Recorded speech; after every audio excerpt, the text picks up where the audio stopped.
ফ্যাসিবাদের কোন চিহ্ন এদেশে আর কিয়ামতের আগে কেউ নিয়ে আসতে পারবে না, এইটাই ফাইনাল। ছাত্র জনতা অলরেডি সিদ্ধান্ত নিয়েছে। আপনি ওখানে বসে বসে শুধু উস্কানি দেবেন আর মনে করবেন তো কিছুই হয় না। দেখেছেন কালকে কি হয়েছে? আগামী থেকে আর কোনো উস্কানি দিয়েন না। শেষে আপনারটা তো গেছে গেছে, এমপি আর মন্ত্রীরটা যাচ্ছে, সামনে আবার উপজেলা চেয়ারম্যান, মেয়র এবং আমার মনে হয় চেয়ারম্যান মেম্বারও থাকবে না। এই জন্য নিজে তো বিপদ থেকে বেঁচে গেছেন, এদেরকে আর বিপদে ফেলেন না। কি আমি কি বেশি বললাম? আজকেও অনেক আওয়ামী লীগের ভাইয়েরা স্ট্যাটাস দিয়েছে যে ও বুড়ি শয়তান কি করে, কেউ ও নিজে বেঁচে গেল আর আমাদের এখনো বিপদে ফেলছে। মানে ওরা সমস্ত উস্কানি দেওয়ার কথা বলার দরকার কি? ডক্টর মোহাম্মদ ইউনূস আজকে দিয়েছে ভাষণ যে ৩২ নম্বর ভাঙার পেছনে হাসিনার বক্তব্য দায়ী। ঠিকই বলিস, আপনি কথা বলতে যান কেন? আপনি একটা ঝগড়াটে মহিলা, কথা বলতে পারেন না? আর কথা বললে মানুষের ভেতরে শুধু বিদ্বেষ ছড়ান। যেন আমার মনে হয় আলা তাকফু মা লাইসা লাকা বিহি ইলমুন, যে যেটা জানে না ওই বিষয়ে তার কথা বলা ঠিক না। ওনার নাকি যতগুলো ডিগ্রি এখন শুনছি সব টাকা দিয়ে কিনা ডিগ্রি। এইরকম ডিগ্রি অর্জন করে কথা বলতে গেলে সমস্যা না? এই জন্য ওনার কথা বলা ঠিক না। আমার মনে হয় ওনার মুখে সেলাই করে দেওয়াই ভালো। কিয়ামতের দিন যেহেতু মুখটা সেলাই করে দেওয়া হবে, আগে থেকেই দিয়া থাক, অন্তত সামনে যেন আর কোনো গুনাহ না হয়। কারণ যে গুনাহ করেছে ওইটার পাপের ভার নিতেই তো জীবন শেষ হয়ে যাবে। কিছুই যদি না করে থাকে, 28 অক্টোবর 6 সালে জসিম ভাইকে যে পিটিয়ে মারার পরে লাশের উপরে ড্যান্স দিয়েছে, এইটার হিসাব দিতে হইতে কিয়ামতে শেষ হয়ে যাবে। বাকি সব বাদ দিলাম, কিচ্ছু লাগবে না, একেবারে চুপ করে বসে থাকবে। 7 সালের দিকে সিরাজগঞ্জ থেকে একবার যাচ্ছিলাম, তখন তো আসতাম বাসে করে। বাসের পেছনে বসে আছি, ড্রাইভারের দেখি ড্রাইভার সাহেব চালিয়ে দেবে গাড়ি, একটা কুকুর ছিল, মরা কুকুর, কুকুরের ওপরে না দিয়ে বাম দিয়ে চালিয়ে দিল। কি গো, গাড়িতে তো কেঁপে উঠেছে। বললাম যে ভাই আপনি এমন করলেন, এখনই তো আমরা অ্যাক্সিডেন্ট করে ফেলতাম। আমারে বলছে হুজুর দেখেন না একটা মরা কুকুর পড়ে আছে, আমি ডবল করে ওর গার উপরে চাকা চালাবো, আমার বিবেক নেই? আরে ভাই ও তো মরে গেছে, মরা জিনিস আর মারলেই কি আর না মারলে কি? ড্রাইভার আমার দিকে ঘুরে বলছে হুজুর আপনি কি আসলে হুজুর নাকি ভুল ধরেছে? কেন? আপনি দেখেন যে একটা মরা কুকুর পড়ে আছে, যদিও নিকৃষ্ট জীব হোক কিন্তু মরা তো, মরে গেলে আমি আবার মারবো, আমার বিবেক কি মরে গেছে? আমি বললাম যে ভাই আপনার নাম কি? বলছে সুব্রত। তার মানে জানলাম যে ওর ঈমান নেই, বিবেক আছে। এই কথা বললেন না কেন? ওর ঈমান নেই, কি আছে? কিন্তু 6 সালে যাদেরকে পিটিয়ে আপনি মারলেন লঘে বয়টা দিয়ে, আবার ড্যান্স দিলেন লাশের উপরে, আপনার ঈমানও ছিল না, বিবেকও ছিল না। ঈমান আর বিবেক যদি কারো না থাকে, ও তো আর মানুষ থাকে না, ও জানোয়ার। এই কথা বলছে না কেন? একজন তার বউকে খালি কোনো জিনিস আনতে বললেই বলতো রানী অমুক জিনিসটা দাও তো। ওর বউ মনে করছে খুব ভালোবাসে আমারে, বলছে তুমি যে সবসময় আমারে রানী বলে ডাকো, বলছে চাক রানী বলতে সমস্যা হয় তো এই কারণে। কিছুক্ষণ পরে ওর বউ ডাক দিয়ে বলছে জানু, যে কোনো কথা বললে জানু জানু জানু। স্বামী বলছে তুমি আমার এত ভালোবাসো, আমার জানু বলে ডাকো। জানু আর বলতে বেশি সময় লাগে তো এই কারণে। আপনি যা করেছেন, আপনার এত বড় নাম আমি নেব কি করে? এই কারণে ছোট করে ডাকা হয়। কত রকমের ঘৃণা এক জায়গায় জন্ম হলে পৃথিবীর ইতিহাস পাল্টিয়ে ফেলেছে কালকে মানুষ। এই জন্য এমন কাজ যেন সামনে আর কেউ না করে, এমন কোলাঙ্গার সন্তানও যেন কেউ জন্ম না দেয়। দরকার হয় যদি বোঝেন যে সামনে এরকম ঝামেলা হবে, মুখে লবণ দিয়ে মেরে ফেলবেন। কি কথা বলেন না কেন?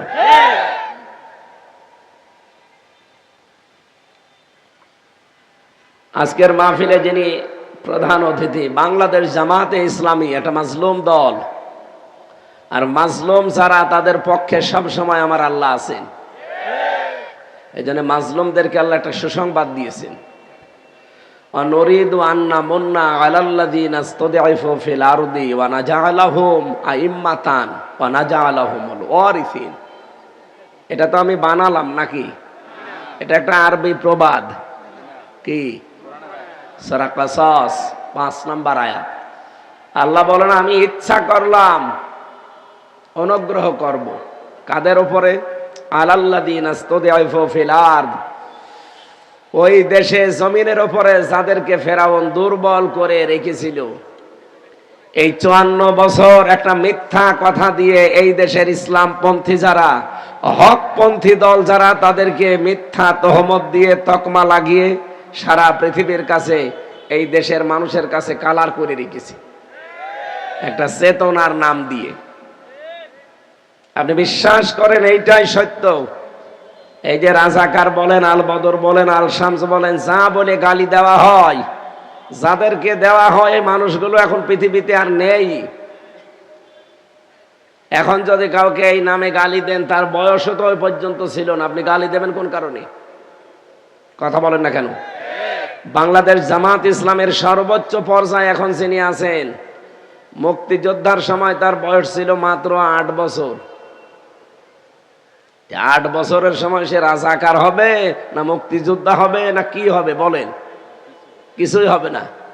তার মানে ওখান থেকে সর্বোচ্চ পর্যায়ে যিনি এখন দায়িত্বে আছেন, সেখান থেকে শুরু করে ইউনিয়ন পর্যন্ত, ওয়ার্ড পর্যন্ত, এমন কোনো ওয়ার্ড নেই, ইউনিয়ন নেই, থানা নেই, পৌরসভা নেই, উপজেলা নেই, জেলা নেই, বিভাগ নেই, এই দেশ এমন কোনো জায়গা নেই যেখানে জামাত ইসলামী বাংলাদেশের একজন মানুষ নেই। আমি সারা দেশে কম বেশি সব জায়গায় গিয়েছি। এটাই ৫৪ বছরও ছিল, কিন্তু মাথা তুলতে পারতো না, কোন তকমা লাগিয়ে দিয়েছিল। এখন বিশ্বের মানুষগুলো এই মিথ্যা কথা বুঝে ফেলেছে, কারণ এই মিথ্যা আমার দাদারা ছড়াতো, পাশের এই দাদা বাবুরা। মাইক্রোসফট এটা খ্রিস্টানরা চালায়, তারা এখন তথ্য দিয়েছে ২৫৭টা রাষ্ট্র দুনিয়ায় আছে, সবচাইতে বেশি মিথ্যা তথ্য প্রচার করে ভারত। সুতরাং এই ৫৪ বছর এই মাজলুম দলের উপরে আপনারা যেটা লাগিয়েছিলেন, এটা যে মিথ্যা কথা, এ আর কিছু বলাও লাগবে না। আমিরে জামাত ডক্টর শফিকুর রহমান হাফিজাহুল্লাহ, তাকে এক সাংবাদিক প্রশ্ন করছে, আপনারা ৭১ সালে ভূমিকা পালন করেননি কেন? আরে ভাই, আমরা ৪৭-এর বিরোধী যেমন ছিলাম, ৭১-এরও বিরোধী ছিলাম, কারণ অন্যায় যেখানে আমাদের বিরোধিতা সেখানে। এইটার নাম যদি জামাত ইসলাম হয় তাহলে আমি তার সাথে আছি, আর অন্যায় যেখানে পক্ষ সেখানে এরকম যদি জামাত হয়, ও জামাতের সাথে আমরা নেই। এই কথা বলছেন না কেন? ওই সময় ৭১ সালে যে আপনারা, আমি তো শুধু পড়িয়েছি কিতাবে, ইতিহাসে, আমার তো ৩৩ বছর বয়স, ৯২-তে আমার জন্ম, আমি জানবো কি করি? আমার বাবা ওই সময় হয়েছে কিনা আমি জানি না, মনে হয় ২-১ বছর হতে পারে। বাবার বয়স এখন কত, ৫৫ না ৫৬? ৫৪ বছর আমরা স্বাধীন হয়নি, তার মানে ওনার ১-১.৫ বছর ২ বছর বয়স। সেই হিসাব করে বলছি, ওই সময় আমরা যা পড়ছি, এখন চেপে রাখা ইতিহাস, এই বইটা ফ্ল্যাশ করা দরকার। এগুলো গোপন আছে তো।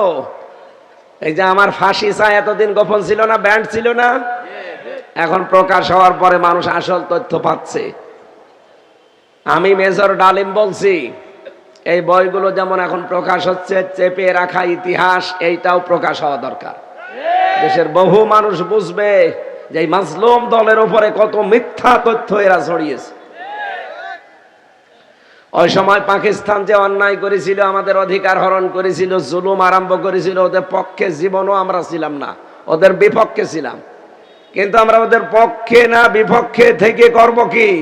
যেখান থেকে আমরা ট্রেনিং নিয়ে আসবো ভারতে, ওখানে আমরা মুসলমান পরিচয়ে গেলে আমাদের জীবনেও তারা মেনে নিত না। মৌলানা ভাসানী গিয়েছিল, সে একটা কমিউনিস্ট আন্দোলন করত, চীনপন্থী কমিউনিস্ট, তার নামের আগে শুধু মাওলানা লেখা আছে, এই কারণে সে 3 মাসের পরে পালিয়ে আসতে বাধ্য হয়েছে। তার বিশ্বাস, তার আন্দোলন সব চীনপন্থী, কমিউনিস্ট। এরপরে নামের আগে শুধু মাওলানা লেখা, এই কারণে যদি দাদারা থাকতে না দেয়, সেই সময় মাওলানা মতিয়ার রহমান নিজামী, মাওলানা আব্দুস সোবহান, এই নামের আগে আলেম লেখা দেখলেও শয়তানরা জীবনও আমাদেরকে আশ্রয় দিত। আর ওদের যে দুর্বিসন্ধি ছিল, এই 24 সালের ডিসেম্বরের 16 তারিখে সব মোদি ফাঁস করে দিয়েছে। স্বাধীনতা আমাদের জন্য না, স্বাধীন নাকি ওরা। ওই স্ট্যাটাস দেয়নি, বাংলাদেশের স্বাধীনতা আমাদের। এই কারণে ওই সময় ইসলামপন্থী এবং জামাত যারা, তারা চায়নি যে এই স্বাধীনতা আমাদের দরকার নেই, কারণ জীবন দিয়ে, রক্ত দিয়ে, ইজ্জত দিয়ে স্বাধীনতা অর্জন করব, ওই শয়তানরা সব নিয়ে যাবে। আর নিয়েছেও ঠিক। আপনি দেখেন 71 সালে এই দেশ থেকে সোনা, রূপা, তামা যত কিছু ছিল সব পাচার হয়ে নিয়ে চলে গেছে, এদেশে কিচ্ছু রাখে নাই। আর এই 54 বছর ধরে ধরে পাঠিয়েছে শুধু বাবা আর ডাল। এখনো পর্যন্ত পাঠাতো যদি কন্যা থাকতো, কন্যা নেই, এই জন্য পাঠাতে পারছে না।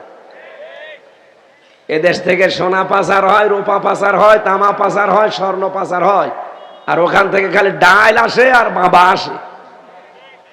আর গাঁজা, এদেশে গাঁজা এমন পর্যায়ে পৌঁছিয়েছিল, জেলখানায় যে দেখি এক লোক গাঁজার গাছ লাগিয়েছে। জেলার এসে বলছে, আরে শয়তান, তোরে পুলিশে ধরে দিয়েছে গাঁজা খাওয়ার কারণে, তুই জেলের ভেতরে গাঁজার গাছ লাগিয়েছিস, তুই নিয়ে আসলি কি করে বল? বলছে, স্যার ওই যে আদালতে গিয়েছিলাম, আমার তো বন্ধুর অভাব নেই, তারা যেহেতু খায়, ওরা আদালতে দেখা করতে এসেছিল, আর ওই গাঁজার কিছু বীজ ওইটা ওই পলিথিনের ভেতরে বেঁধে আমাকে দিয়েছিল, ওইটা আমি এই গালের ভেতরে দিয়ে এই জায়গায় কিভাবে যেন কায়দা করে ভেতরে ঢুকে চলে এসেছি, মেশিনও আমারে ধরতে পারে না। এসে আমি টবের উপরে গাঁজার গাছ লাগিয়েছিলাম, আজ 2 মাস হয়ে গেল, দেখেন কি সুন্দর গাছ হয়েছে। জেলারে বলছে, তোরে আমি আর কোথায় দেব, ফাঁসির কন্ডেম সেলের ভেতরে তোরে রেখে দিয়েছি, মানবতার কারণে একটু খুলে দি দিনের বেলা, যে এই ব্লকে হাঁটাহাঁটি করবে, আর তুই গাঁজার গাছ এখানেও লাগিয়ে দিয়েছিস।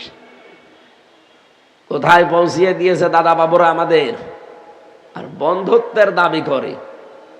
এই জন্যই তো এই অভদ্র মহিলাটা এই কথা বলেছিল, যে যা দিয়েছি আমরা, জীবনেও তারা আমাদের বলতে পারবে না। সারা জীবন তার বাবা সহ শুধু দিয়েই গেছে, কিছুই তো নিতে পারেননি। নিয়েছেন শুধু এই যে এখন শুনছি নাকি শেষ বয়সে নাকি বাচ্চা হবে, একটা কথা হইল। সাবধান, এটা যেন না হয়, তাহলে আমরা মুখ দেখাতে পারবো না দেশে। এই বয়সে যদি বাচ্চা হয়, আর তারপরও যার সাথে গেছে ওর তো ফুল হাতা না, আর আমাদের হাফ হাতা। ফুল হাতার সাথে হাফ হাতা চাই।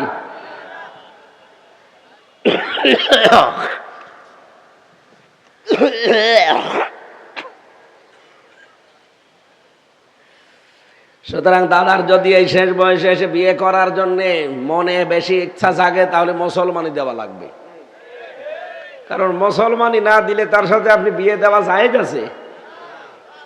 এটাকে আমি বানিয়ে বলছি। সূরা বাকারার 221 নম্বর আয়াত, ওয়ালা তুনকিহুল মুশরিকিনা হাত্তা ইউমিনু, যতক্ষণ মুশরিক পুরুষ মুসলমান না হবে, তার সাথে কোনো মুমিনা মহিলার বিয়ে করা জায়েজ নেই। এই ফতোয়া কার? আরো জোরে বলেন। এই জন্য আপনি যাই করেন, আপনি তো মুসলমান দাবি করেন, এই জন্য এমন জনের সাথে বিয়ে বসবেন না যার ইমানই নেই। সে যদি এখন বিয়ে করতে শেষ বয়সে রাজি হয়েও থাকে, যেমন মানুষ তো বলছে এই কথা যে মোদির বউ নাই,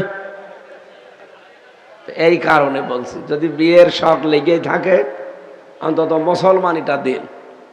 আর আপনার যে বয়স, এখন হাসাম পাবেন কোথায়? এই বয়সে মুসলমানি দিতে হলে পাকা মোটা হাসাম লাগবে না?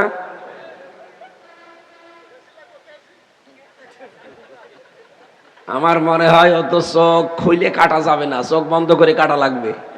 শেষে দেখা যাচ্ছে আগা কাটতে যে গোড়া কেটে ফেলিছে। জীবনের মতো বিয়ের স্বাদ মিটে যাবে। এখানে কন্যা যেহেতু আছে ওখানে থাক, ওনার মাথা যেন খারাপ না হয়, সবসময় চা খেতে দেবেন।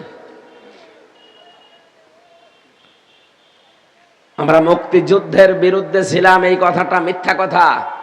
আমরা পাকিস্তানের বিরুদ্ধে, তাদের অন্যায়ের বিরুদ্ধে ছিলাম, কিন্তু এই ভারতের সাহায্য নিয়ে তাদের বিপক্ষে না। এটা করলে আমাদের ক্ষতি হতো, সেটা 24 সালে প্রমাণ হয়েছে। স্বাধীন করলো এই দেশের মানুষ, আর মোদি বেটা বলে যে স্বাধীনতা আমাদের। এটা 54 বছর আগে বাংলাদেশের আলেম ওলামা ইসলামপন্থী মানুষ বুঝেছিল, আর 54 বছর পরে এখন দেশের মানুষ টের পাচ্ছে। কি বাস্তবতা এটা না? স্বাধীনতা বাংলাদেশের, আর ওরা নিজেরা নিজেদের ঘোষণা দেয় যে আমাদের স্বাধীনতা এটা। এই কারণে আমরা ওটা চাইনি। আমরা চেয়েছি আমরা এককভাবে যুদ্ধ করে দেশটা স্বাধীন করবো। এই কথা বলেন না কেন? আমার কথা বোঝা গেছে?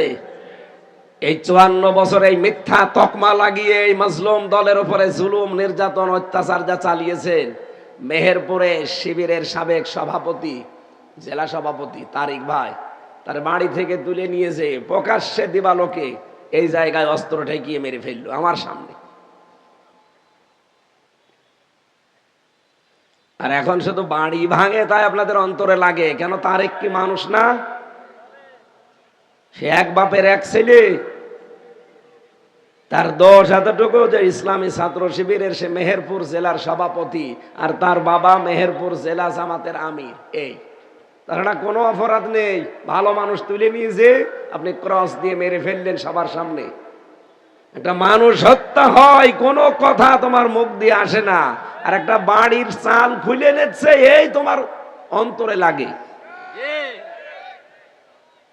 পৃথিবীর ইতিহাসে এটাই, কোনো ফ্যাসিস্ট, কোনো খনি, কোনো জালিমের বাড়ি ঘর আছে এই দুনিয়ায় কোনো ইতিহাসে লেখা নেই। সবগুলো ধ্বংস হয়েছে। এই দেশেও জালেমদের বাড়ি ঘর ধ্বংস হবে, এইটাই ফাইনাল। কারণ ওগুলো চিহ্ন রাখার দরকার নেই। আগামী প্রজন্ম যারা আসবে ওই চিহ্ন দেখে আরো ঘৃণা করবে। সুতরাং মিঠে যাক, দরকার হয় ওখানে মন্দির বানিয়ে দেন অথবা মসজিদ বানিয়ে দেন, সর্বোপরি যদি কিছু ভালো না লাগে পায়খানা বানিয়ে দেন, লিখে দেন জাতীয় টয়লেট। কে আবু জেহেলের বাড়ি যদি হতে পারে, আবু জেহেল জালেম ছিল, তাহলে পৃথিবীতে যারা জালেম তাদেরও বাড়ি ঘর এটাই করা লাগবে। অনেক ছেলেরা দেখলাম কালকে ইট খুলে নিয়ে চলে যাচ্ছে, আর বলছে এটা পরবর্তী যারা নাতি নাতরি আসবে তাদের জন্য রেখে দিলাম। কত ঘৃণা জন্মিয়েছে আপনি টের পাচ্ছেন? এই জন্য আগামী থেকে কেউ যেন জালেম হওয়ার চেষ্টা করবেন না। এটা কিন্তু আর আগস্টের 5 তারিখের আগে নেই। এ দেশ এখন পাল্টিয়ে গেছে। এই কথা বলেন না কেন? আগামী থেকে যারা আসবে এই দেশে বসবাস করতে হলে মানবতা নিয়ে, ইসলাম নিয়ে বাস করা লাগবে। আল্লাহ বলেন এই দলটার উপরে তারা বহু অত্যাচার করেছিল। মুসা নবীর দল ওইটা। কোন নবী? আমি আল্লাহ ইচ্ছা করলাম তাদের উপরে অনুগ্রহ করে জমিনের নেতা তাদেরকে বানিয়ে দিলাম, আর জমিনের উত্তরাধিকারী আমি তাদের বানালাম। এটা হাজার হাজার বছর আগের কথা। আমার মনে হয় এখন যারা মাজলুম তাদের পক্ষে আল্লাহ এই আয়াতটা প্রতিফলন ঘটাবেন। অনুমাক্কিনা লাহুম ফিল আরদ, জমিনে আমি তাদেরকে শাসন ক্ষমতা দেব। শুধু এতটুকু আল্লাহ শেষ করেননি। কেন দেব জানো? অনুরিয়া ফিরাউনা ও হামানা ও জুনুদাহুমা মিনহুম মা কানু ইয়াহজারুন। আমি ফেরাউনকে, হামানকে আর তার সৈন্যবাহিনী দলের লোকদেরকে আমি দেখাতে চাই, তারা সবচেয়ে বেশি যাদের ভয় করতো সেই মুসা নবীর দলকে আমি জমিনের শাসন ক্ষমতা দিয়ে দিয়েছি। এই 54 বছরে ইসলামপন্থী যারা আছে দেশে, সব ইসলামপন্থীদেরকে বাতিলরা ভয় করে নাই, শুধু একটা দলকে ভয় করত। এটা কি মিথ্যা কথা? জবাব দেন না কোন কারণে এটা মিথ্যা কথা? কত ইসলামী দল আছে, কাউকে কিছু মনেই করতো না বাতিলরা, শুধু কাঁপতো, ভয় পেত একটা দলকে, যারা এই দেশে আল্লাহর আইন কায়েম করতে চায় তাদেরকে। এই কথা বলেন না কেন?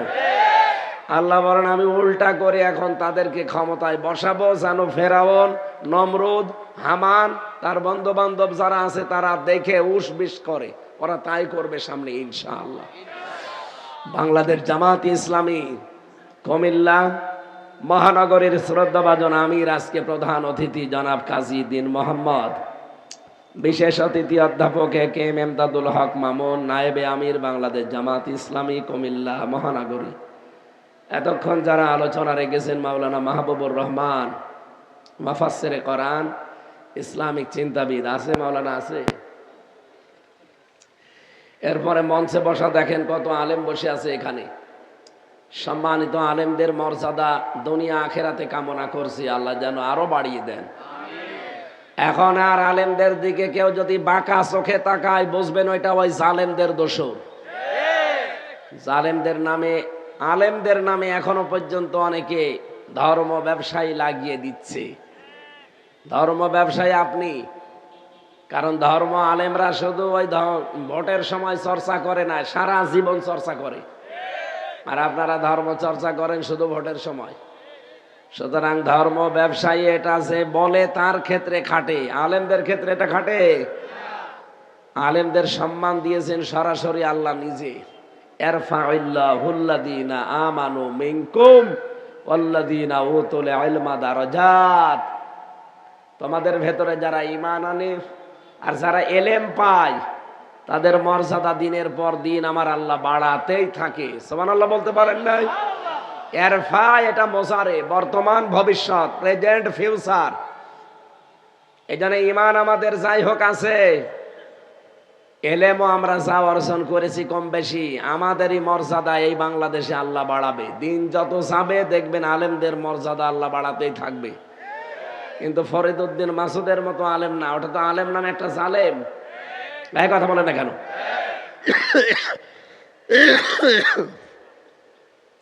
তাফসিরে পড়েছি 10 প্রকার মানুষকে শয়তান নিজের অন্তরঙ্গ বন্ধু মনে করে। তার 8 নাম্বার প্রকারে ওই আলেম যে জালেম শাসকের তহমতি করে। এই কথা মনে করেন, যে জালেম শাসকের তোষামতি করে ওই আলেম শয়তানের অন্তরঙ্গ বন্ধু। এই 15.5 বছরে তাকান, এই ফরিদউদ্দিন মাসুদ নামে যেই লোকটা, এটা আলেম বললে ভুল হবে। যে লোকটা আল্লামা সাইদের মতো আলেমের ফাঁসি চাইতে পারে, কিসের আলেম ওইটা? আমার সাথে কওমি মাদ্রাসার 76 জন আলেম ছিল জেলখানায়। তারা বলতো এটা একটা টাটকা নির্ভেজাল তাগুত। ওটা তাগুত নিজে এবং তাগুতের সহযোগী। আমি এটা বানিয়ে বলছি। এখনো পর্যন্ত আপনি আলেমদের জিজ্ঞাসা করেন কওমি মাদ্রাসার, তারা এই কথাই বলবে। এক জায়গায় ছিল আমার সাথে 76 জন, সব কওমি মাদ্রাসার। আর একজনের নামে তারা খুব যন্ত্রণায় আছে। এই যে কওমি জননী নাম দিয়েছিল ওই জালেমাকে, বাইতুল মোকাররমের সাবেক খতিব। ওরে খতিব বলা জায়েজ নেই। কি কিসের খতিব? ওটা ক্ষতি একটা। জোর করে এসেছিল আবার ইমামতি নেওয়ার জন্য, পালিয়ে গেছে, লজ্জাও করে না। আবার বলছে আমি আবার ইমাম। জনগণ জুতা দিয়ে পিটিয়েছে। পরের দিন আবার স্ট্যাটাস দিয়েছে জনগণ জুতা মেরেছে কিন্তু আমার গায়ে লাগেনি। শয়তান। এজন্য আলেমদের সম্মান বাড়বে, কিন্তু লোকটা যদি আলেম হয়। কথা বলেন না কেন? আমরা যারা এখানে আলেম বসে আছি, আমাদের জ্ঞানের ওপরে আমল থাকা লাগবে। এই পৃথিবীতে সবচাইতে জ্ঞানের ওপরে কাজ করেছে, আমল করেছে নবীরা। এই জন্য নবীদের সম্মান সবার উপরে না? কথা বলেন না কেন? আমরাও চেষ্টা করব আমাদের জ্ঞান যতটুকু আল্লাহ দিয়েছেন, জ্ঞানের ওপরে যেন আমরা চলতে পারি, আমল করতে পারি। আল্লাহ তৌফিক দিন, বলেন আমিন। দরুদ আর সালাম পাঠ করার মাধ্যমে আজকের তেলাওয়াত কিন্তু আয়াত সূরা তাহা, কোন সূরা? ৭৪ নাম্বার আয়াত পড়েছি। খুব গুরুত্বপূর্ণ একটা বিষয় থেকে কথা বলবো, খুব মনোযোগ সহকারে আপনি শুনবেন আমলের নিয়তে ইনশাআল্লাহ। তাহা এটা নবীজির নাম। কোরআনে আল্লাহ নবীজিকে 7টা নাম ধরে ডাক দিয়েছেন। কয়টা? আরো জোরে বলেন। এই 7টা নামের ভেতরে তাহা অন্যতম নাম। বিশ্ব নবীকে আল্লাহ ডাক দিয়েছেন ইয়াসিন, তাহা, মুজাম্মিল, মুদ্দাসসির, আহমদ, মুহাম্মদ, আব্দুন বা আব্দুল্লাহ। কয়টা? বিশেষ বিশেষ নাম এগুলো। অন্যান্য নাম আরো কোরআনে কারিমে বহু জায়গায় আপনি পাবেন। আল্লাহ পাক সূরা আহজাবের 45-46 নাম্বার আয়াতে 5টা নামে ডাক দিয়েছেন। ইয়া আইয়ুহান নাবিয়্যু ইন্না আরসালনাকা শাহিদাও ওয়া মুবাশশিরাও ওয়া নাযীরা ওয়া দাঈয়ান ইলাল্লাহি বিইযনিহি ওয়া সিরাজাম মুনীরা। বলেন আল্লাহু আকবার। নামকরণ হিসাবে সূরা তাহা, এটা আমার আল্লাহর নবীর নাম। বিশ্ব নবীর এই নাম ধরে আল্লাহ এই সূরাটা নাজিল করেছেন। ৭৪ নাম্বার আয়াতে আল্লাহ অপরাধী যারা, পাপিষ্ঠ যারা, তাদের কিছু কথা জানিয়েছেন। এরপরে আছে যারা নেককার মানুষ হবে, মুমিন, এদের সম্পর্কে কিছু কথা আল্লাহ জানিয়েছেন। আমরা দেখব যে আমরা কোন দলে আছি। ইন্নাহু মাইয়াতি রাব্বাহু মুজরিমান ফাইন্না লাহু জাহান্নাম। আল্লাহ পাক বলেন অবশ্যই যে ব্যক্তি অপরাধী হয়ে, মুজরিম মানে পাপিষ্ঠ হয়ে, গুনাহগার হয়ে তার রবের কাছে আসবে, আল্লাহ পাক তাকে ফেলে দেবেন জাহান্নামে। লা ইয়ামুতু ফিহা ওয়া লা ইয়াহইয়া। এই লোকটা জাহান্নামে পড়ার পরে মরবেও না, বাঁচবেও না। এটা ছিল বাংলা অর্থ। এবার আসেন তো, অপরাধী হয়ে আল্লাহর কাছে গেলে ফেলবে কোথায়? আরো জোরে বলেন। জাহান্নাম কয়টা? জাহান্নাম একটা, কিন্তু তার স্তর আমরা জানি 7টা, 100টার উপরে আছে। জান্নাত একটা না, জান্নাত একটা, তার স্তর আল্লাহ সাজিয়েছেন 100টার উপরে। আমি কোরআনেই প্রায় 100টার উপরে স্তর পেয়েছি। আমরা সব বেশি হলেও জানি মাত্র 8টা। এগুলো স্তর, দরজা। যেহেতু জাহান্নামের আলোচনা আজকে করছি, আমি তথ্যগুলো যে তাফসীর থেকে পেয়েছি এইটা আগে শোনাচ্ছি। রব্বুল আলামিন বলেন জাহান্নামের ভেতরে সাউদ নামে পাহাড় আছে। 17টা সাউদ পাহাড় বানিয়েছেন আল্লাহ 17টা জাহান্নামের ভেতরে। 2 নম্বরে গাইয়া, এটা বাংলা অর্থ গর্ত। এই গর্ত জাহান্নামের ভেতর আছে 59টা। ওয়াইল নামে একটা ভয়ঙ্কর গর্ত আছে, ওয়াইল, এটা হচ্ছে একটা মাত্র আছে। এই ওয়াইল থেকে জাহান্নামের অন্যান্য যে জায়গাগুলো, তারাও আশ্রয় চায় আল্লাহর কাছে, যে আল্লাহ তুমি যাই করো ওয়াইলের কাছে নিয়ে যেও না। অথচ এই ওয়াইল নামক যে এই স্থানটা জাহান্নামের ভেতরে, এখানে আল্লাহ পাক তাদেরকে দেখবেন যে মানুষগুলো নামাজ পড়ে। কথাটা কেমন হয়ে যাচ্ছে বলেন তো, যে নামাজ না পড়াই ভালো ছিল। ফাওয়াইলুল লিল মুসাল্লিন, কি কোনদিন শোনেননি? ফাওয়াইলুল লিল মুসাল্লিন। আল্লাহ বলেন আফসোস, আক্ষেপ, ওয়াইল নামক দোজখ, ওয়াইল নামক স্থান ওই মুসল্লিদের জন্য, আল্লাযীনা হুম আন সালাতিহিম সাহুন। যেই মানুষগুলো দুনিয়াতে নামাজ পড়ে কিন্তু নামাজে উদাসীন। কুমিল্লাবাসী খুব খেয়াল করে মিলাবেন, কত বড় বড় অপরাধের কথা কোরআনে আল্লাহ দিয়েছেন। কোন অপরাধের জায়গায় ওয়াইল নামক জায়গায় হবে আল্লাহ দেননি। ওয়ানাদাউ ইয়া মালিকু লিয়াকদি আলাইনা রাব্বুকা ক্বালা ইন্নাকুম মাকিসুন। বলেন আল্লাহু আকবার। সূরা যুখরুফের ভেতরে আল্লাহ জানিয়েছেন এই ওয়াইল নামক জাহান্নামের এই স্থানে যারা আসবে, এত কঠিন এবং ভয়ঙ্কর জায়গা এটা, এখানে যারা প্রবেশ করবে, এই মানুষগুলো দারওয়ান ফেরেশতা, যিনি কর্তা ফেরেশতা মালিক, তাকে বলবে, ও মালিক তোমার রবকে বলো তিনি যেন আমাদেরকে নিঃশেষ করে দেয়, আমরা আর পারি না। হযরতে মালিক জাহান্নামের দারওয়ান ফেরেশতা বলবে, না, এটা আমার দ্বারা বলা সম্ভব না, তোমরাই বলো দেখি। কিন্তু সাবধান, কাফের যারা তাদের কোনো বলা আমার আল্লাহ শুনবেন না, বলেন নাউজুবিল্লাহ। কথাটা কেমন হয়ে যাচ্ছে? দারোয়ান আমাকে জিজ্ঞাসা করার পরে বলছে যে তুমি নিজেই বলো। আমি নিজেই বলতে গেলাম, তারপরে দারোয়ান আমারে জানাচ্ছে যে না, কাফেরদের কোনো কথা আল্লাহ শুনবে না। আমার ভাইরা, তার মানে কাফেরদের কথা, জাহান্নামে যে মানুষগুলো ওয়াইলে চলে গেছে এদের দুর্ভাগা এরা। এখন কারা এরা, কোন স্তরে স্তরে ভাগ আল্লাহ করেছেন, এবার আমরা কোরআন থেকে দেখব। আমরা আবার ওই জায়গার কাছাকাছি চলে গেলাম না তো। জাহান্নাম আমি আবার বলছি, বলেন তো কয়টা? একটা। বলেন বলেন। এর স্তর, প্রধান স্তরের 7টা। আমি যে বাংলাদেশে না, এই এশিয়া মহাদেশের ভেতরে সবচাইতে কঠিন এবং ভয়ঙ্কর একটা জেলখানায় আমরা ছিলাম। হাই সিকিউরিটি বলা হয়। বড় বড় যারা মার্ডার মামলার আসামি, যারা বড় বড় ডাকাত, যাদের জীবনে মার্ডারের কোনো অভাব নেই, কেউ 200, 250, 500 মার্ডার করেছে, এরকম মানুষ ওখানে, যারা এক একজনের জেল হচ্ছে 260 বছর।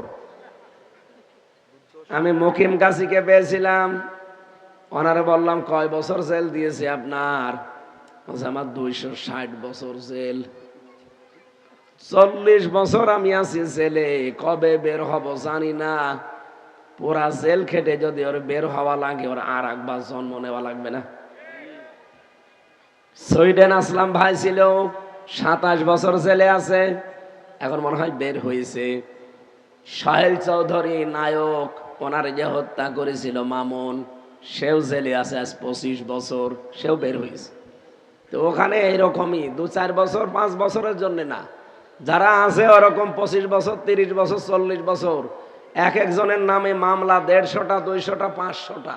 ও কবে জামিন করাবে, কবে বের হবে, আর কবে হাজিরা দেবে, এই জন্য বেরও হতে চায় না। বলে বের হয়ে করবো কি, ও সারা জীবন খালি আদালতে হাজিরা দেওয়া লাগবে। এরকম ভয়ঙ্কর জায়গায় আমরা দেখেছিলাম স্তর করা আছে। সাধারণ যারা আসামি তাদেরকে ওয়ার্ডে দিয়ে দেয়, 30 জন 40 জন আপনারা বাড়ির মতো থাকেন। এরপরে যারা আছে তাদেরকে একটু নরমাল জায়গায় দেয়। একেবারে কড়া যারা জঙ্গি মামলার আসামি, দুর্ধর্ষ যারা মার্ডার মামলার, তাদেরকে দেয় ফাঁসির ছেলে। এর চাইতে আরো যারা ভয়ঙ্কর তাদেরকে দেয় ফাঁসির কন্ডেম সেলের ভেতরে। এর চাইতে আরো যারা কঠিন, একেবারে সর্বশেষ, এর চাইতে আর ভয়ঙ্কর মানুষ দুনিয়ায় নেই, তারে দিয়ে রাখে কবর সেলে। কবরের মতো সেল বানিয়ে রেখেছে। আপনি যাবেন, শুধু আটক করে দেবেন, নড়াচড়া করতে পারবেন না। আমি সবগুলো একটা একটা করে দেখেছিলাম। এটা বাংলাদেশে শুধু হাই সিকিউরিটি জেলখানা আর রাজশাহী, এই 2 জায়গায় আছে, বাকি কোনো জায়গায় এত কঠিন সেল নেই। ওখানে জেলখানা তো একটা, কিন্তু তার স্তর দেখেন, একটা ফাঁসির কন্ডেম সেল, কবর সেল, এমনি সেল, এমনি জেল, এমনি ওয়ার্ড, এরকম 7-8টা পর্যায়ে মানুষকে রেখে দেয়। প্রত্যেকের জন্য আবার আলাদা আলাদা শাস্তি আছে। যে এত ভয়ঙ্কর, যার চেহারা দেখলে আপনার ভয় লাগে। সুইডেন আসলাম নামে যে লোকটার কথা বললাম, এত ভয়ঙ্কর দেখতে, আপনি যদি একবার সরাসরি প্রথমে দেখেন, আপনি পানি খেতে বাধ্য হবেন। চেহারাও যেরকম, উঁচু লম্বাও সেরকম, মানে দেখলে একটা ভয়ঙ্কর, আল্লাহ মনে হয় বানিয়েছে ওইভাবে। একদিন রাতে এসে আমার কাছে এসে বলছে, আমি ওই কন্ডেম সেলের ভেতরে। আমারে বলছো, হুজুর আপনার নাম আমির হামজা না? হ্যাঁ। আপনি কে? আমি তার কোনোদিন দেখিয়ে নেব না রে, নাম শুনেছি। পুরা জেলখানা ওনার নামে কাঁপত। রাত 9টার সময়, এখন তো সাধারণ কোনো আসামি অন্তত খোলা থাকার কথা না, কারণ আসরের আজান দিলে সবাই লকআপ হয়ে যায়। তা আপনি কে? বলছে আমি একটা মাসলা জিজ্ঞাসা করতে এসেছি। আরে ভাই, মাসলা জিজ্ঞাসা করবেন করেন তো, কে আপনি? বলেন আমার বউ আমারে জিজ্ঞাসা করতে বলেছে। আরে আপনি মাসলা তো দেবো, অসুবিধা নেই, বলেন আপনি কি? সুইডেন আসলাম। ভাই ঠিক আছে বলেন। আর যা ভাল লাগে বল। যেই বলেছে সুইডেন আসলাম, লোকটার নামের সাথে চেহারার মিল আছে। আমি কতটুকু 5 ফুট 6 ইঞ্চি লম্বা, আমি মনে হয় ওনার সামনে দাঁড়ালে এ পর্যন্ত হবে, এত লম্বা আর চেহারা বিকট। ওয়াকাযালিকা জাআলনাকুম, সূরা ফুরকানের ভেতরে আছে। আল্লাহ বলেন আমি যুগে যুগে নবীদের শত্রু বানিয়েছি কিছু পাপিষ্ট মানুষকে, তাদের চেহারা দেখলেই বাচ্চারা পানি খায়। তা আমি ওই লোকটার চেহারা দেখে বুঝেছিলাম যে আল্লাহ এর নাম যা, এমনিতে তো পুরা জেলখানার লোকের ভয় পায় না, এই কারণে ভয়। উনি মাসলা জিজ্ঞাসা করবে যে ওনার বউ নামাজ পড়ে, উনি নামাজ পড়ে না। বলছে আমি তো নামাজ কালাম পড়ি না, ওসব বিশ্বাসও করি না। তা আমার বউটা আবার নামাজ কালাম পড়ে, যে নামাজের কিছু মাসলা মাসাইল আমার কাছে জিজ্ঞাসা করলো, বলে দিলাম। তো ওনাদেরকে একটা কন্ডেম সেলের ভেতরে 24 ঘন্টা তালা লাগিয়ে রাখে ব্লকে। এভাবে সিস্টেমগুলো সব ভাগ ভাগ করা আছে। অপরাধী যেরকম তারে রাখে ওই রকম। এই কথা বুঝতেছেন? আল্লাহ জাহান্নামটা বানিয়েছেন একটা জেলখানা। জাহান্নাম কি? আল্লাহ রাব্বুল আলামিন বলেন ওয়া ইন্না জাহান্নামা লা মাউইদুহুম আজমাইন, অবশ্যই জাহান্নাম তাদের জন্য নির্ধারিত একটা জায়গা। লাহা সাবাতু আবওয়াব, এটা সূরা হিজরের 44-45 নাম্বার আয়াতে আছে। লাহা সাবাতু আবওয়াব, এই জাহান্নামের দরজা আছে 7টা। সাবাত মানে 7, আবওয়াব বাবের বহুবচন, দরজার বহুবচন আবওয়াব। আল্লাহ বলেন এই জাহান্নামের দরজা 7টা। এই ভালো করে বোঝেন। আমি যে জেলখানার উদাহরণটা দিলাম, ওখানে কি সবাই একরকম থাকে? যে যে অপরাধ করে তারে ওই জায়গায় রাখে। কারে কবর ছেলে, কারো কন্ডেম ছেলে, কারো এমনি ছেলে, কারো ব্লকে, কারো ওয়ার্ডে, আবার কাউকে রাখে রান্নাঘরে। আলাদা আলাদা জায়গা আছে প্রত্যেকের জন্য। আগে দেখে যে অপরাধের মাত্রা কতটুকু। যদি দেখে না এর জঙ্গি সেরকম দুর্ধর্ষ জঙ্গি, তখন তারে এমন জায়গায় রাখি টাইট করার জন্য, খাবার দাবার ও সব দূর থেকে ঠেলে দেয়, ওর কাছে ও কেউ যায় না। তাদের চুল দাড়ি গপ নকমক হয়ে যায় এরকম বড় বড়, কারণ ওর সাথে কেউ দেখাও করতে পারবে না, কথাও বলতে পারবে না। এত ভয়ঙ্কর জায়গা ওইগুলো। মাওলানা এনায়েতুল্লাহ বলে একজন আছে, আমার নিস্তালায় ছিল, ওরে আমি দেখেছি 22 বছর লোকটা জেলে আছে, জঙ্গি মামলার আসামি। আমাদেরকে উনি মুসলমান মনে করে না, আমাদের পেছনে নামাজও পড়ে না। ওরা আইএস, নাম শোনেননি? আইএস নাম শুনেছেন? জামাত ইসলামের সেক্রেটারি জেনারেল অধ্যাপক মিয়া গোলাম পরোয়ার, উনি নামাজ পড়াবে, আমরা সবাই নামাজ পড়াবো ওনার পেছনে, কিন্তু উনি বলছে না। উনি যেহেতু জামাত ইসলামের সেক্রেটারি, গণতন্ত্র মানে ওনার পেছনে নামাজ হবে না। আমি চিন্তা করলাম, আল্লাহ, মিয়া গোলাম পরোয়ার রে যদি মুসলমান মনে না করে, আমারে তো বলবে ও কাফেরের বাপ।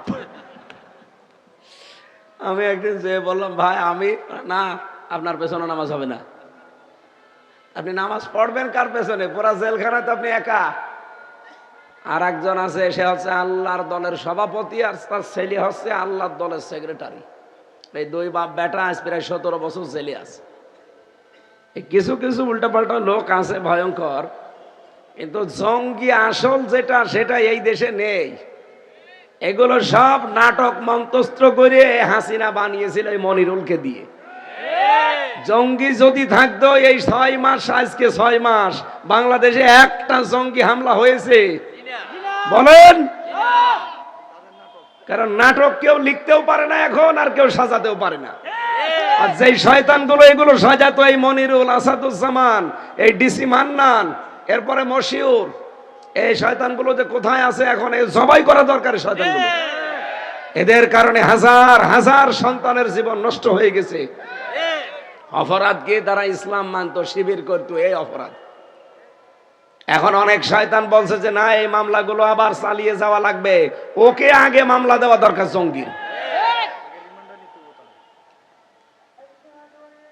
কয়েকজন আছে সেগুলো এখন জেলখানায়, যেগুলো সিরিয়া, পাকিস্তান এবং আফগানিস্তান এবং অন্যান্য দেশের নিয়ম নীতি মেনে তারা চলতে চায়। তারা বাইরে এখন আর কেউ নেই। যা ছিল হাসিনা বানিয়েছিল ওই বাংলা ভাই আনসারুল্লাহ, এরপরে যে আব্দুর রহমান শায়েখ, ওগুলো চলে গেছে। এখন বাকি আর কেউ নেই। যেগুলো আছে দুই একটা একটু উগ্র, ওগুলো এমনি টাইট হয়ে যাবে। তো বাকি আপনি ইসলামী আন্দোলন করে একামতে দিনের দায়িত্ব পালন করে তাদেরকে জঙ্গি নাটক সাজিয়ে এতদিন আটক করে রাখতেন। এটা যে পুরাটা মিথ্যা তামাম দুনিয়া এখন জেনে ফেলেছে। এই জন্য 6 মাসে একটা নাটকও বাংলাদেশে আর কেউ দেখতে পাচ্ছে না। আমার নামে দিয়েছে জঙ্গি মামলা। আনসারুল্লাহ কি যেন কি, আমি জীবনে নাম শুনিনি আনসারুল্লাহ কি টিম। আর আপনি আমার বানিয়ে দিয়েছে সারা বাংলাদেশের প্রধান। আমার শরীর চলে না আর আমি আনসারুল্লাহ বাংলাটের প্রধান। এই বানানো মামলা দিয়ে 3টা বছর জেলখানায় রেখে দিলেন। কি হয়েছে আমার? আর শরীরে বিভিন্ন রোগ হয়েছে। আশা করছি আমি আবার আগের অবস্থায় ফিরে যাব ইনশাআল্লাহ।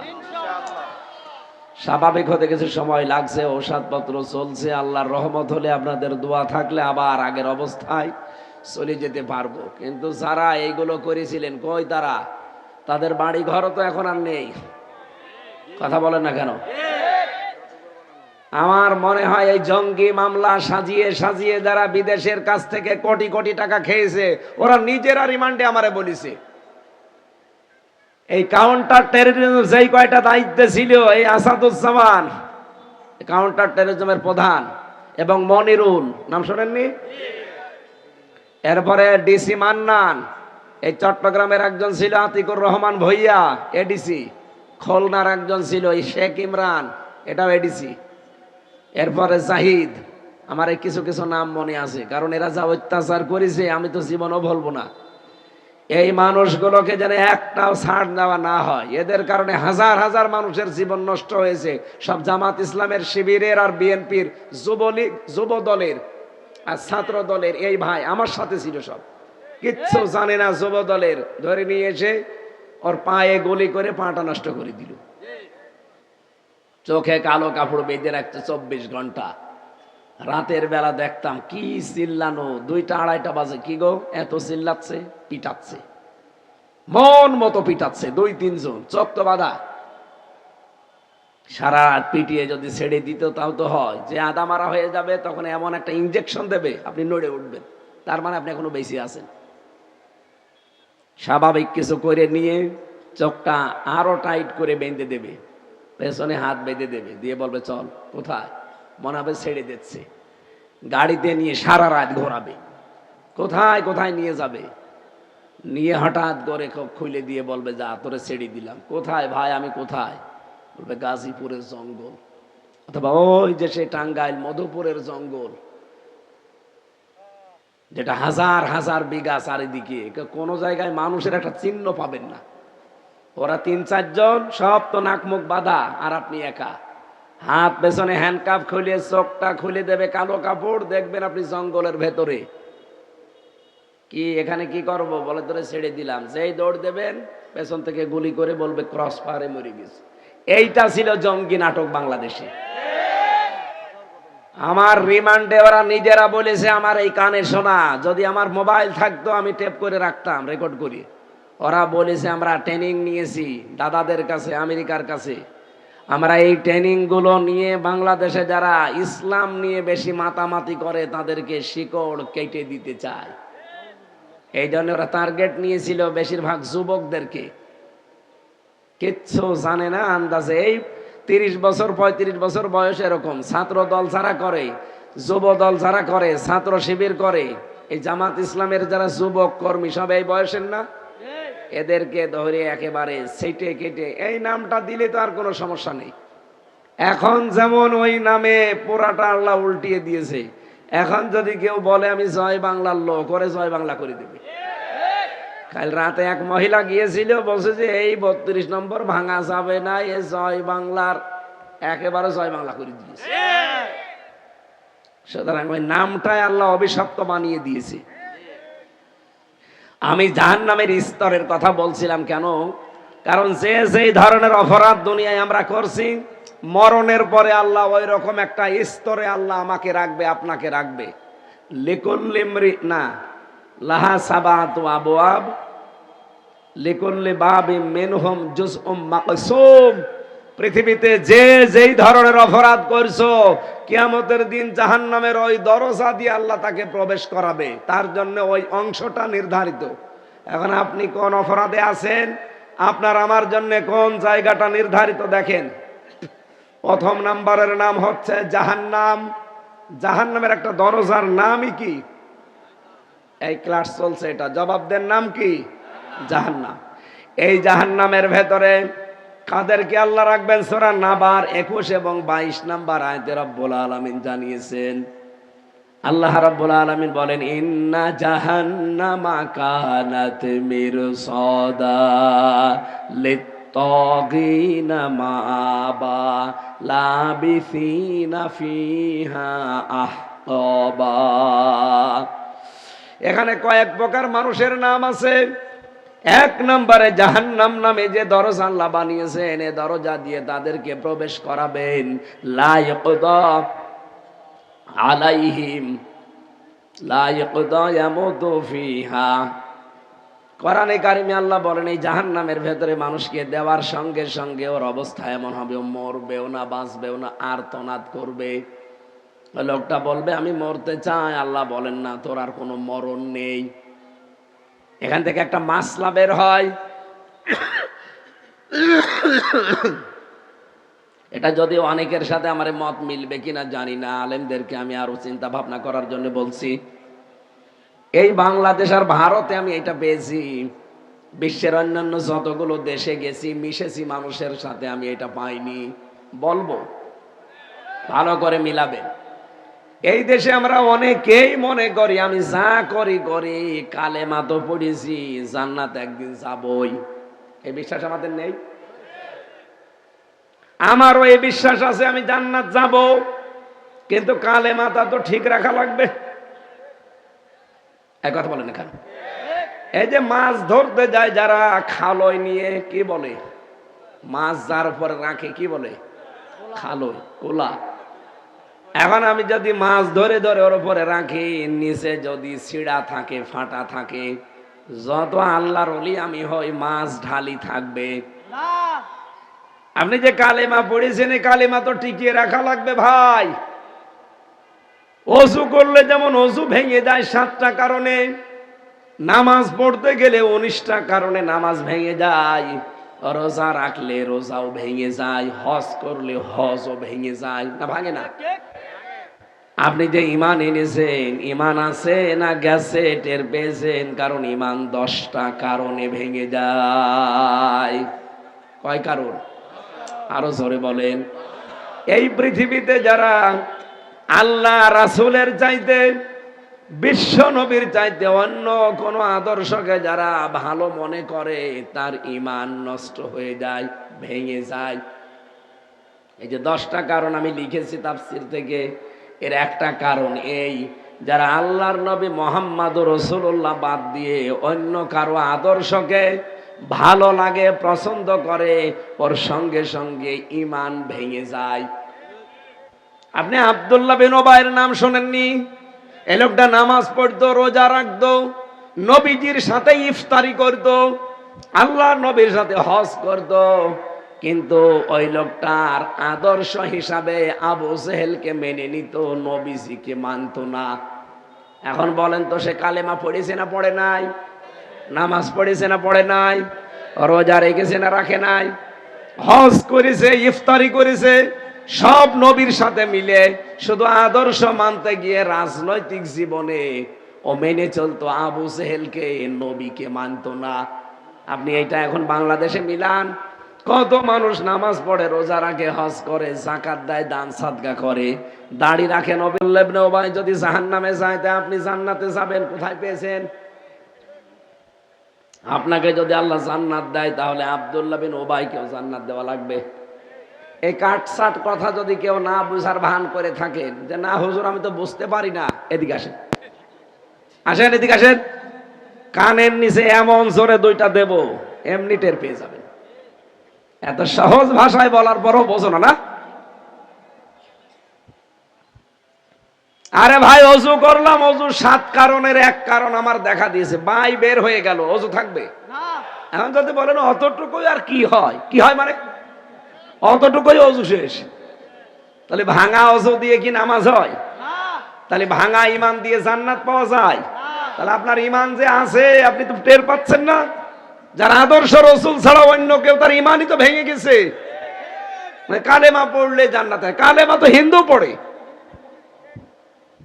হিন্দুরা এই যে এখন যদি বিপদে পড়ে, আমি নিজে বরিশালে যখন পড়তাম, নৌকায় যাচ্ছি দেখি টলছে নৌকা, ঝড় উঠেছে, এই কারণে আমরা লা ইলাহা ইল্লাল্লাহ পড়ি। হিন্দু দাদা আর দাদি দুইজন পড়ছে লা ইলাহা ইল্লাল্লাহ। কি গো দাদা, দেখে মনে হচ্ছে অন্য ধর্মের মানুষ আপনি, কারণ ওদের হাতে আর এই কপালে কি দেওয়া থাকে না, গলায় আবার ওই যে ওইটা দেওয়া থাকে। আর দাদির এই তো দেখেই বদাদ আছে যে এই জায়গায় ওই লাল জিনিস দেওয়া। কবে মুসলমান হয়েছেন? মুসলমান কবে হইলেন যেভাবে কালেমা পড়েন? যে মুসলমান হইনি, কালেমা পড়ছেন। বলছে আরে বেটা, যে ঝড় উঠেছে এ কালী দুর্গার কাজ না, আল্লাহ লাগবে।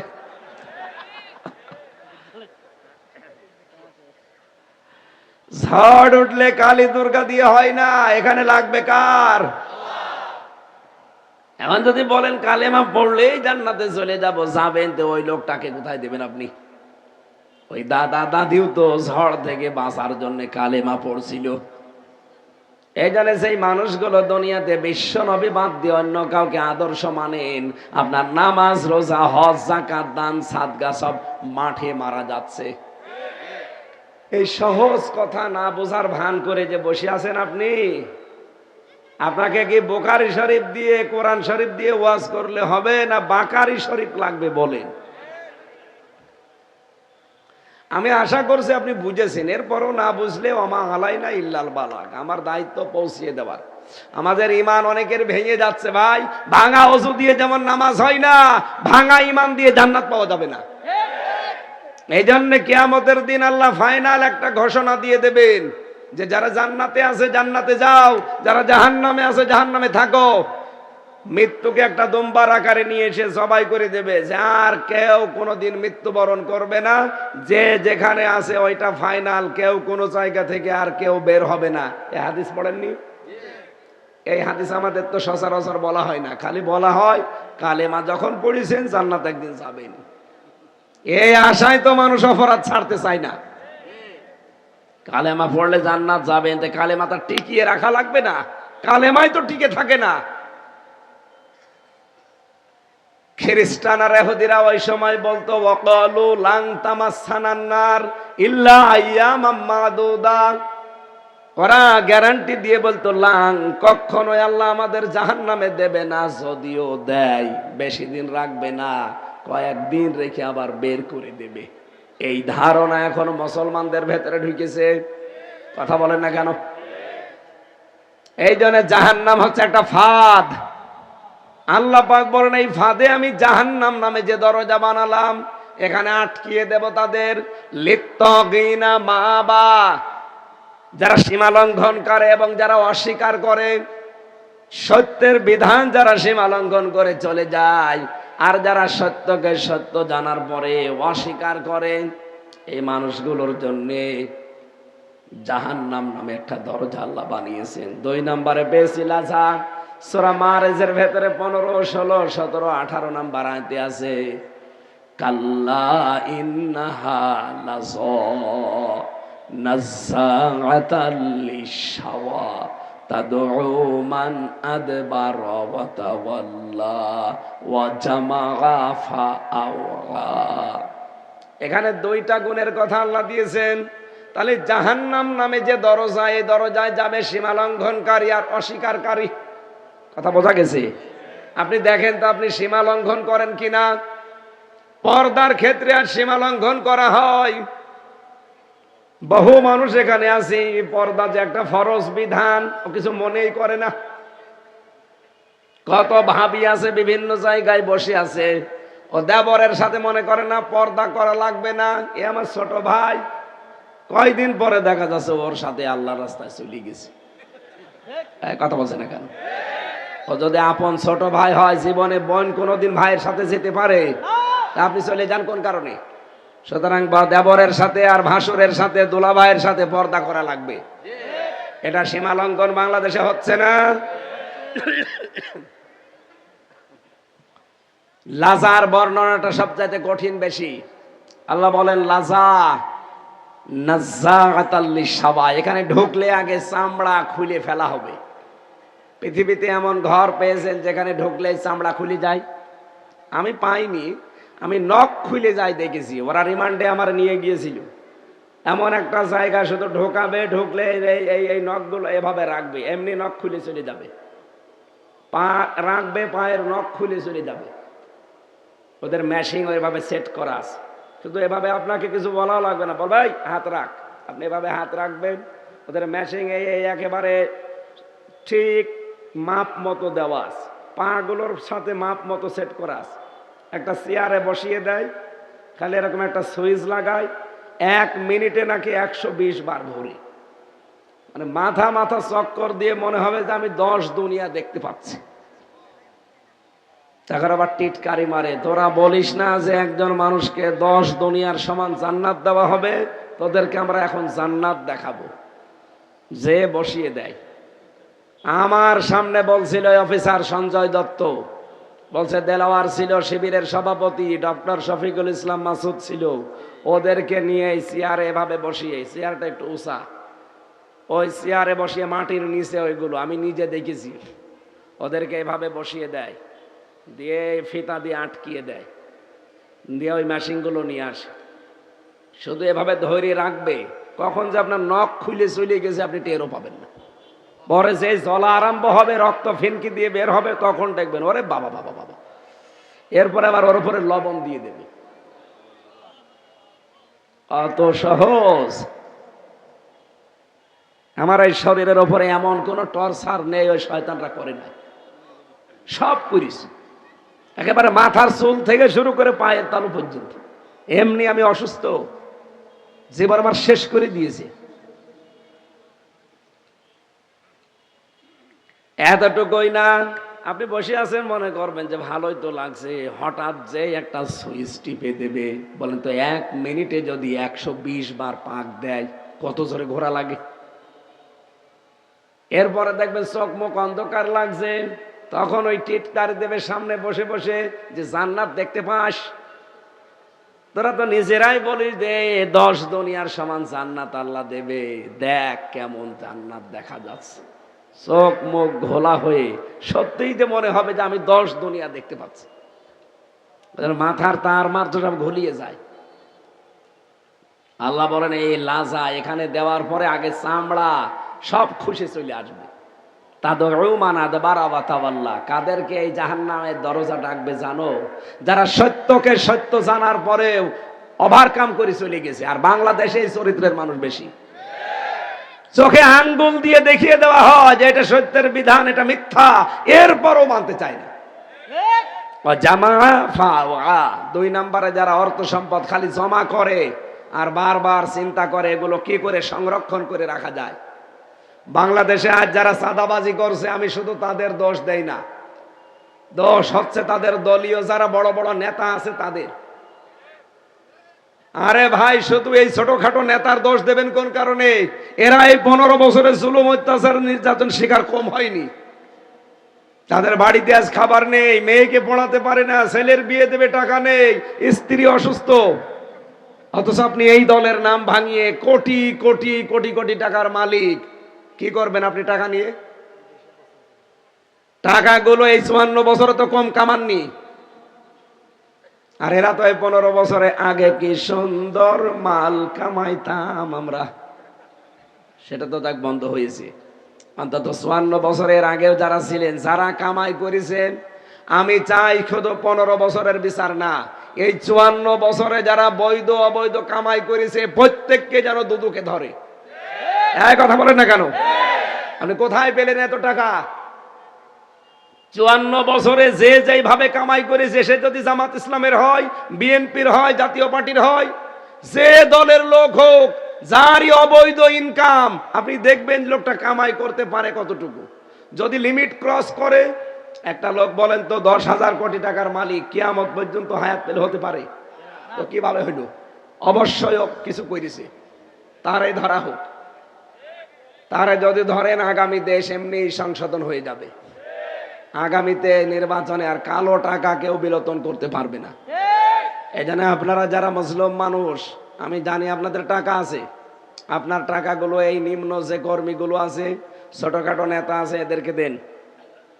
জামাত ইসলামের একটা লোক জেলখানায় গেলে তার বাড়ির খাবার পর্যন্ত দলীয় লোকজন দিয়ে আসে, তার মামলা চালায়। এই দল করলে যদি এ পর্যন্ত পাওয়া যায়, তে আপনি কি হয়েছেন? আপনার দলের লোক চাঁদাবাজি করবে মানে? আপনার টাকা নেই? এরা তো ফকির ফাকরা, টাকাই নেই, তারপরও এরা এভাবে দেখে শুনে চলে। আর আপনার টাকার অভাব নেই। এই জন্য বিএনপি যে ভাইগুলো করেন, উপরে যারা আছেন বড় বড় দায়িত্বে, টাকাগুলো খরচ করেন। আমি জানি আপনারা আমার সাথে জেলে ছিলেন, আমি দেখেছি কোটি কোটি কোটি কোটি কোটি কোটি টাকার মালিক। এই টাকাগুলো নিশ্চয় যারা আছে ইউনিয়ন, ওয়ার্ড, থানা পর্যায়ের এই ছোটখাটো নেতাদের, এই কর্মীদেরকে দিয়ে দিন। কারণ তারা এই 15টা বছর জুলুম, অত্যাচার, নির্যাতন স্বীকার করে টিকেছিল। এই কথা বলেন না কেন? এটা আপনারা চান না? এদের এই টাকাগুলো বিলোপন করুক, দেখেন সামনে চাঁদাবাজি বন্ধ হয়ে যাবে। আরে ভাই, শুধু চাঁদাবাজি করলে এদের দোষ দেওয়া ঠিক না। এ মানুষগুলো কত জুলুম সহ্য করেছে জানেন? বড় বড় নেতা যারা, তাদের তো কিছুই হয় না। তারা তো ঠিক মতোই মাল কামিয়ে তাদের ছেলে মেয়ে সব বাইরে পড়াশোনা করাচ্ছে। মাঝখান থেকে আমাদের মতো পাগল ছাগল মরিছি আমরা। না, এটা আর সামনে হতে দেওয়া যাবে না। চাঁদাবাজদের বিরুদ্ধে কিন্তু এখন সবাই সোচ্চার। সুতরাং এদেরকেও যদি বাঁচাতে চান, দল বাঁচাতে চান, টাকাগুলো অন্তত নিয়ে আসেন, এসে এদের ভেতরে খরচ করেন। আমি আপনাদের বাঁচার জন্য বললাম, নয়তো যেদিন ধানমন্ডির মতো ধরবে, কি এদেশের মানুষ যখন এখন রাস্তা পেয়ে গেছে, ধরলেই 32। যেদিন ভেঙেছে হিসাব দেখেছেন, 5, 2, 32, 5, 2, 25, কত হয়? সব মিলে 32 বানিয়ে দেবে। আল্লাহ আমাদেরকে হেফাজত করুন। আমি নিচে নামতে পারলাম না। বাকি যে জাহান্নামগুলোর বর্ণনা কোরআন থেকে আমি পেয়েছি, 3 নাম্বারটা পেয়েছিলাম, এটার নাম হোতমা। এরটা পেয়েছিলাম জাহিম। এরপরে পেয়েছিলাম সাঈর। এরপরে পেয়েছিলাম সাকার। এরপরে আছে হাবিয়া। এক একটাই 5টা, 8টা, 9টা, 12টা করে গোনাবলী দেওয়া আছে। আমার কণ্ঠ বসে যাচ্ছে এবং আরেকটা অনুষ্ঠান আছে, এই জন্যে ওইটা 8টায় ওঠার কথা। 15 মিনিট আছে, মনে হয় যে পাবো না। আমি চেষ্টা করছি ওটা যে ধরার। আগামীতে আবার যদি কোনো সময় এলাকায় আসি, একটা করে মাহফিল রাখবেন। আলামিন ভাই কোথায়? এভাবে 2-3টা নিয়ে আমার শরীর এবং কণ্ঠ সাপোর্ট দিচ্ছেন। আগামীতে একটা করে মাহফিল নেবেন, এক জেলায় একটা। আল্লাহুম্মা আমিন। আর নারীদের ওপর একটা বই লিখেছিলাম জেলখানায় বসে, যে মহিলাদের করণীয় কি স্বামীর সাথে, মানে সাংসারিক জীবনে। ওই যে গাড়ি আছে মনে হয় কোন জায়গায় জানো, ওই যে সাদা গাড়ি দেখা যাচ্ছে, ওখান থেকে মেয়েদের জন্য এটা নিয়েছেন, কাজে লাগবে। অনেক তথ্য দেওয়া আছে। মাওলানা আব্দুল কাদের দোয়া আছে।